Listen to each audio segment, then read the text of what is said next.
This program is rated TV PG. Some parental guidance for younger viewers is suggested.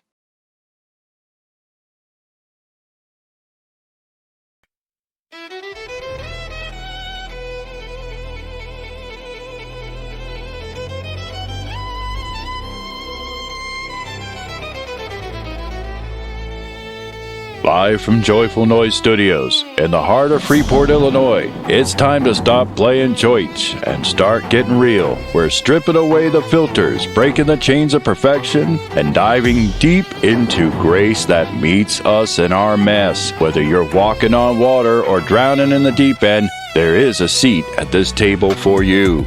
He's a man who's seen the valley and knows the king of the mountain. Please welcome your host, the one and only T. Bizzle! What's up, Freeport? And welcome to RAW&REDEEMED. Be chill wherever you are, but don't get too comfortable because we came to stir the water today. I'm your host, T. Bizzle, and I want to thank you for joining us. We call this show RAW&REDEEMED for a reason, and around here, we don't do Sunday's best math. Life is heavy, the world is loud, and sometimes the struggle is just plain ugly. But we serve a God who isn't afraid of our raw. He doesn't wait for you to clean up the porch before he knocks on the door. So if you're ready for some truth without the ego and some grace without the gimmicks, stay right where you are. We're getting started. This is RAW&REDEEMED. The chains are off. The truth is out. Let's get into it. Hey, Mr. Sellers, you mentioned previously the ultimate goal is self-sufficiency. How do you specifically define that for your clients? I define self-sufficiency for my clients as being able to financially fend for themselves. Mm-hmm. But not just financially fend for themselves, but understand how to manage their finances. That's where the budgeting class comes in. Yeah. I can give you all the fish that I can give you. Mm-hmm. Eventually, you're going to run out of fish. But if you don't know how to fish for yourself, then you're going to starve. So what we're doing is we're teaching them how to fish for themselves. That's what we're doing. And those who are receptive, they flourish. They get off a township, and we don't see them again. Yeah. But we do have some that come back, and we have to reiterate the lesson because it's about conditioning too. Mm-hmm. Sometimes you have to decondition and then recondition. People who are used to being on the system and used to not working, you have to decondition that and then recondition them to being able to take care of themselves. That's yes. Right. That's so right. So I'm going to pose this here to you all, to each one of you all. What are the most common barriers you see that prevent people from moving off public aid, and how does your office help break them? One of the barriers that I see is the barrier of generational poverty. Mm. When you have generations and generations of people who have lived on the system and you've learned that, you've adopted to that, you've been conditioned to that. That's where the deconditioning comes in. Hey, and those are the ones that may be a little bit harder to get them to see how much further they can be if they are doing this thing on their own without having to look back for help or holding on to the string and trying to reach for another one. No, we have to get you to the point where you are thinking for yourself and doing things for yourself. So when the barrier that I see, like I said, is the generational poverty. That's the barrier. Yeah, Miss Sarah? The barrier I see at times is the mindset. And if the mindset hasn't changed, and fear, so stepping out but looking back. What about this 245 where you're getting a check for 500? So what are you looking at that? So sometimes it's the barrier is the mindset and the actually letting go. Okay, and Miss Billy Joe? Definitely the barrier is a huge issue, as well as lack of employment. Yeah. Lack of employment and transportation. If people don't have transportation to get to employment, then that lands them on public aid and assistance. Yeah. I like that answer, Mrs. Sellers, breaking that generational curse of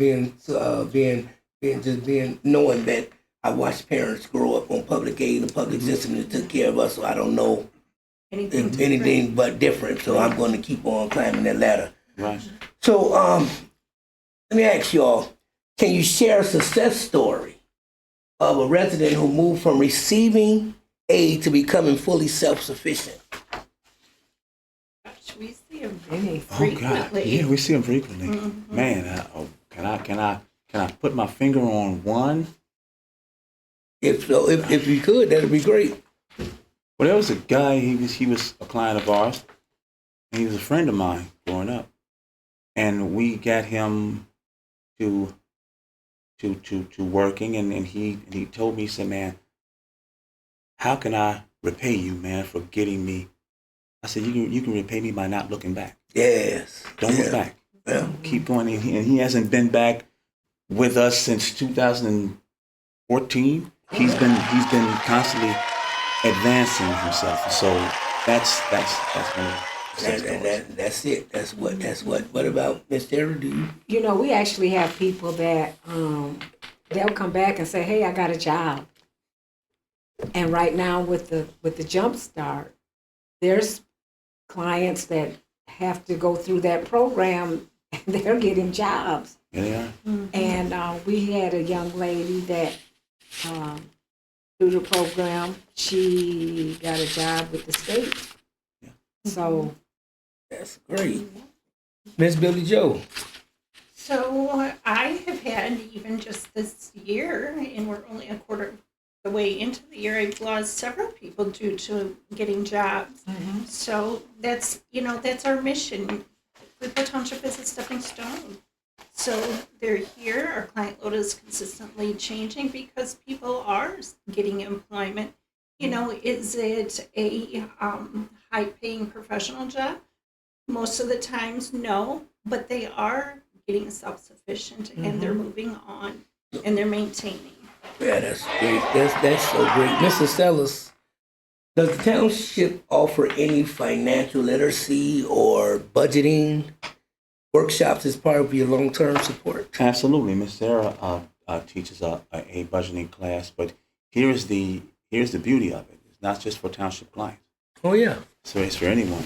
And it's not just once you get through the program, you don't know. If you want to come back and need a refresher course, the course is there. So we are not just helping township clients better themselves, we're helping citizens of Freeport better themselves. All of our programs are pretty much open to citizens of Freeport, with the exception of the I Earned It program. That's for clients only.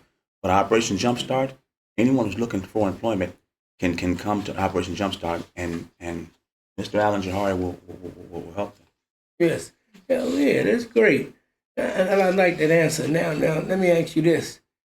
And this is posed to you, all three of you. What is the one thing you wish every Freeport resident knew about the services you provide here? One thing I would want everyone in Freeport to know is that we are funded by property taxes. But we get 3.5 to 4 cents of every dollar. We don't get the lion's share of the funds. We do not. But what we can do with those funds are amazing. We do amazing things with those funds, and we want our citizens to understand that if you happen to fall on hard times, the township is here. Okay. The township is here. If we can help you, we're not going to let you fall through the cracks. We're not going to do it. We'll do all we can to help you. We're here for that. We're here not just to help the people who are poor and can't.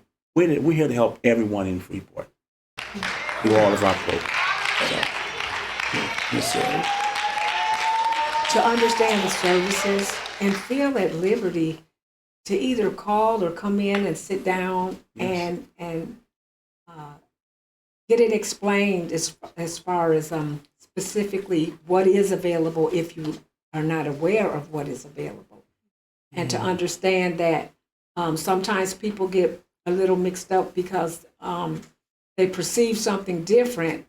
And then when we have to tell them the whatever way, sometimes it's a little bit of a disappointment.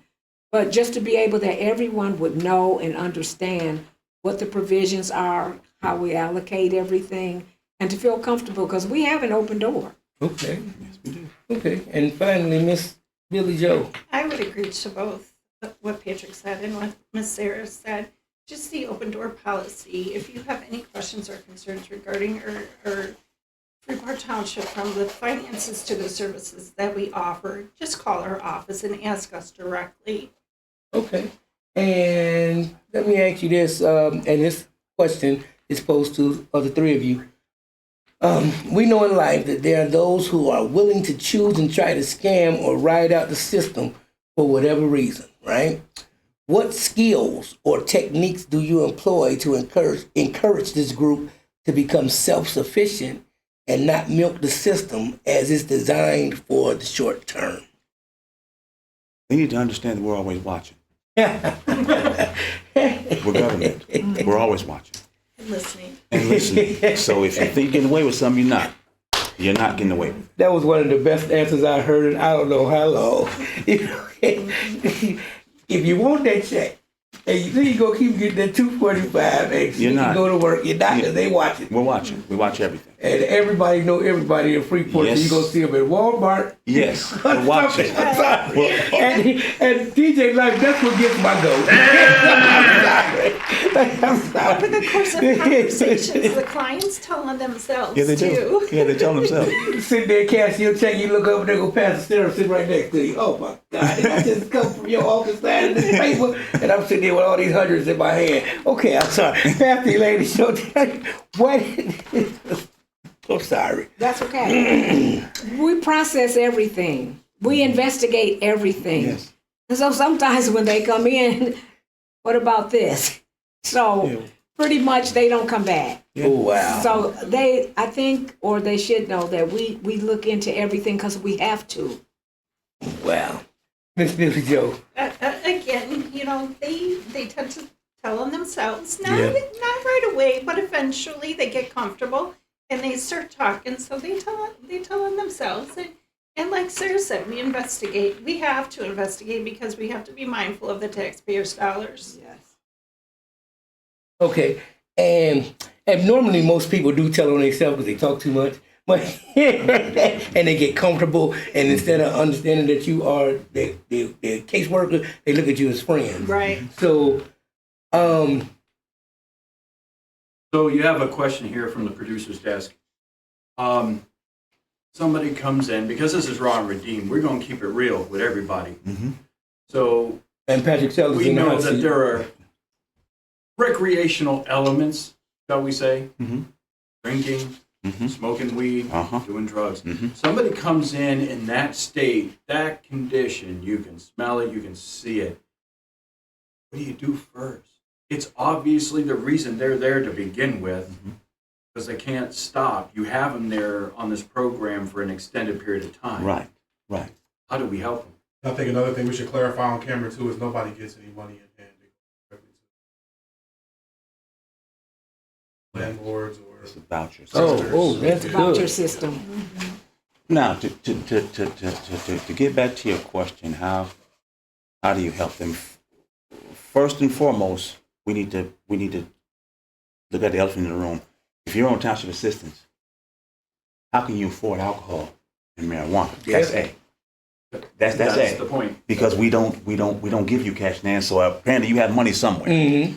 B, we implemented a process. I think it's section 18.A of our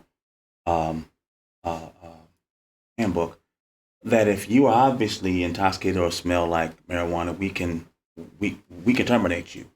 We can also send you for an assessment. Okay. Okay. Now, if you refuse that assessment, we can terminate you for 90 days. And then when you come back upon approval, you have to get an assessment done in order to get that. Okay. That's so good. I can't just say I'm going to drug test every township client. No, I cannot do that. But if you smell like marijuana, if you're and especially if you are on a community work and training site, okay. Again, people can say, well, marijuana is legal. Well, it's not legal federally, but I get it. But employers have zero tolerance drug policy. So they can legalize it all they want. But if you're an employee of an organization, they say zero tolerance that means zero tolerance. So anything that can get you terminated from a job, get you terminated from township assistance. Okay. Great. Okay. Okay, we have told our audience through series two phrases to carry with them this year. The first one is step up or clam up, meaning don't complain about the situation if you're not prepared to do something about it. Okay. And the others being, if you always do what you've always done, you'll always get what you've always got. Right. So, would each of you please give your best advice to the viewing audience on these 2 points? Give me those points again. The first one, the first one is step up or clam up. Yes, And again, that's meaning don't complain about a situation if you're not prepared to do something about it. Let me address that one first. Okay. Okay. If you don't vote, don't complain. That's A. If you don't go to the polls, don't complain about what's being done to you. That's A. That's the first thing I would say to everybody. Vote. Get out and vote. If you don't like how things are, you have the power to change those things. Yes, if you don't use that power to change those things, don't complain if you didn't use those powers. That's okay? Right. Okay, now what's the second point you have for me? If you've always, I never got it myself. If you've always done, the other one being, if you always do what you've always done, you'll always get what you always gotten. Absolutely. I look at that as if you're going to stay on the hamster wheel, you're not going to go anywhere. Don't think about going and seeing the scenery if you don't stay on the same hamster wheel. So if you come to township with the mindset that I'm not going to work, then you're going to get what you've always gotten. That's right. If you come to township saying, hey, I'm going to take this opportunity to better myself. I'm going to better myself. And the opportunities are there for you to better yourself. And you do that, then you'll flourish.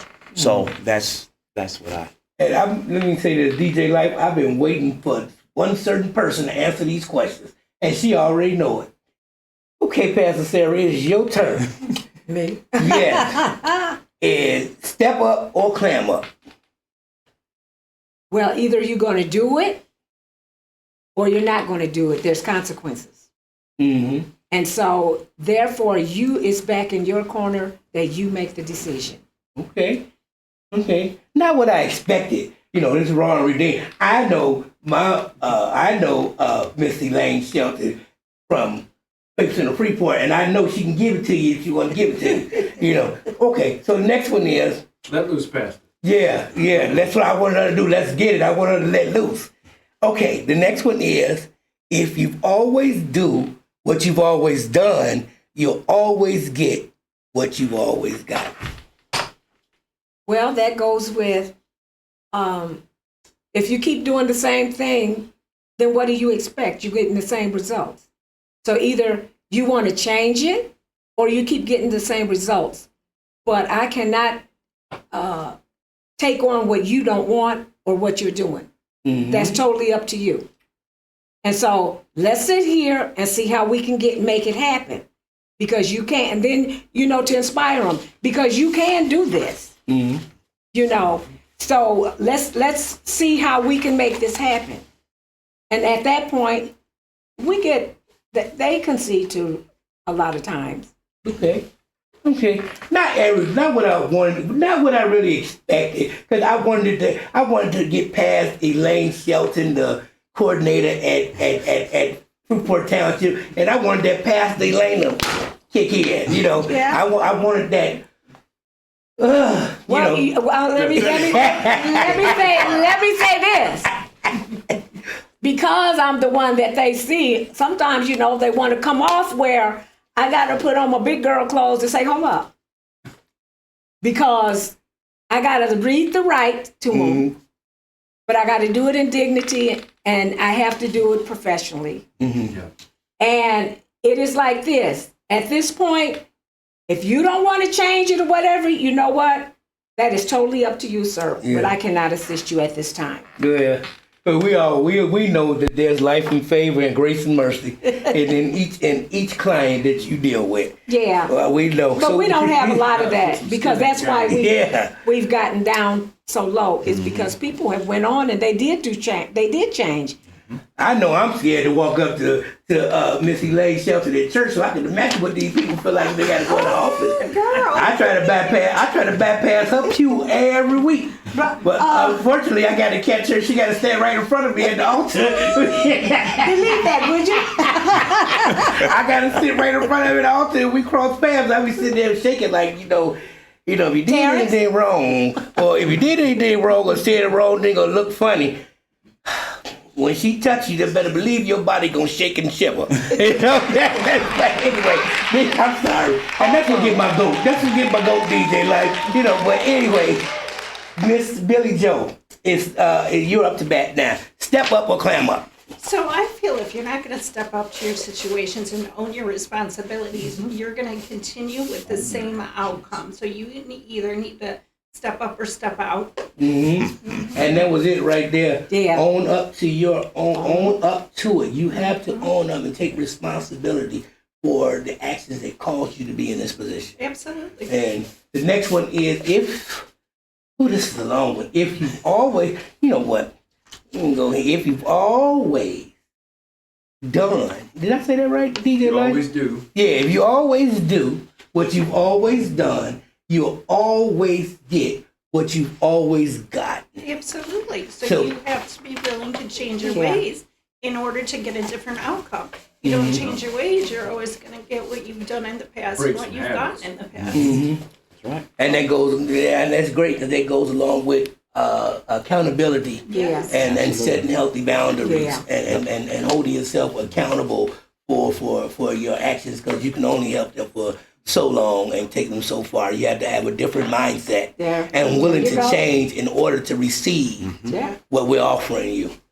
So T-Bizzle, let me interrupt real quick. DJ Life, y'all. Last question. We've questioned everything for this panel. Mm-hmm. From Freeport Township. And what the Holy Spirit said we would culminate has happened. What I heard with each and every one of these questions, everything it points to is there's nothing but love at Freeport Township. That's right. The people of Freeport. So, community understand, RAW&REDEEMED, Freeport Township, we all on the same page. You got lots of love, lots of support. People got your back. If you're willing to do the work. That's right. Yeah. So let me say this: we here at Raw and Redeemed are so grateful that you were able to bless the studio and give us the insight on what you have to offer to Freeport, and we hope to see the township last as long. People utilize the services.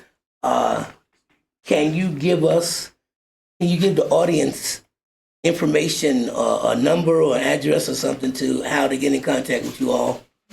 Yes, we are located at 524 West Stephenson Street on the 3rd floor, Suite 310. Our phone number is 815-235-8012. And you can reach me at psellers@freeporttownship.org. Mm-hmm. You guys want to give, or you just, you can reach me there. Well, you can reach us there, actually. S. Shelton, freeporttownship.org. Mm-hmm. And mine is bbus@freeporttownship.org.